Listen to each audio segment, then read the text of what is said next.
Hello, fellow patriots, and welcome back to another episode of Red, Rights, and You, the podcast where we dive into the political madness and offer some no-nonsense advice, whether you ask for it or not. I'm Tim Andrews, and today we're talking about the big upcoming presidential debate. This time it's 2.0, and it's between appointed candidate Kamala Harris and Donald Trump.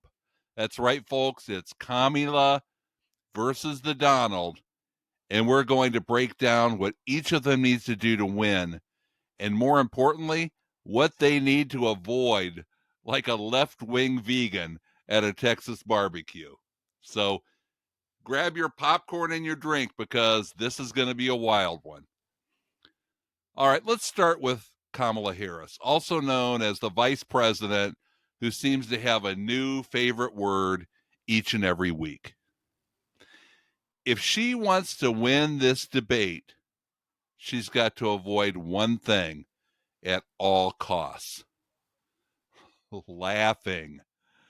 That's right, Kamala. The Joker called, and he wants his laugh back. She needs to focus on speaking in complete sentences. No more word salads, Kamala. Remember that one time she gave a speech about the passage of time? Yeah, well, you're not alone. Neither does she, apparently.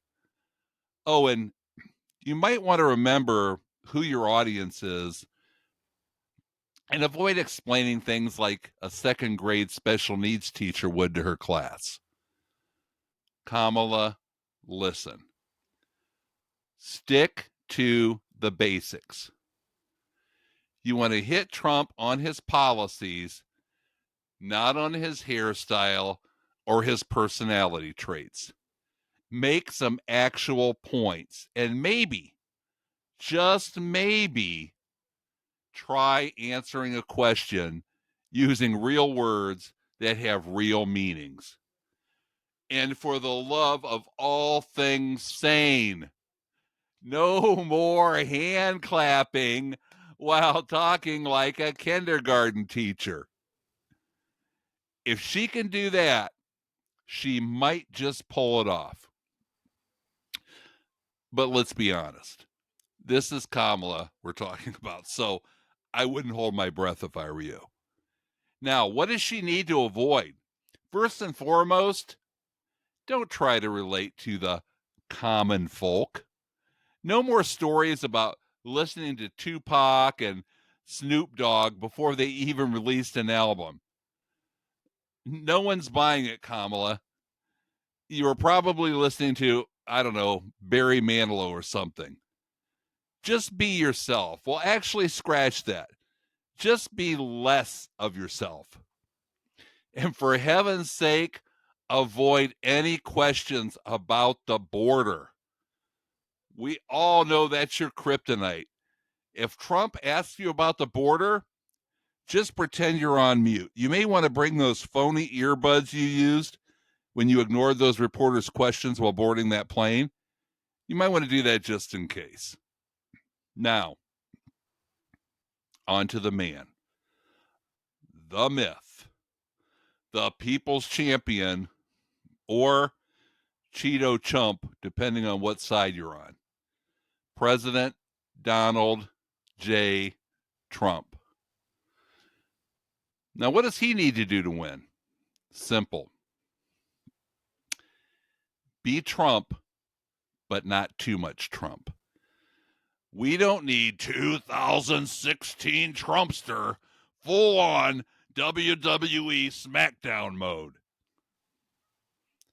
We need the calm, cool, and collected-ish Trump from 2020. You know, the kind who doesn't insult someone's dog, their grandma, their family, and their entire hometown in just one sentence. Trump should focus on his accomplishments. Like, remember that time he got North Korea to actually stop threatening nuclear war for like 5 minutes?